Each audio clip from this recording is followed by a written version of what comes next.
ថ្ងៃនេះខ្ញុំហៅលោកដើម្បីចោះកងត្រាជាមួយខ្ញុំគឺកងត្រាឡើងដើមដូងអូខេឡើងដើមដូងវត្តអូខេហ៎ដើមដូង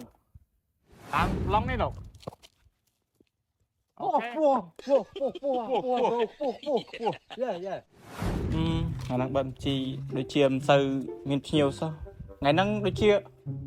ហៅអ្នកប្រម៉ូទមួយដើម្បីឲ្យមានភ្ញៀវច្រើនឥឡូវដូចជាបាត់អត់ឃើញមកណាត់តាំងពីម៉ោង5ព្រឹកឥឡូវម៉ោងប៉ុន្មានអី6ជាងអីពួយមានបាត់អីដូចជាមិនឃើញសោះអីយកនោះមកបាត់អើយតារាអង្គតាវាលោក3វិញ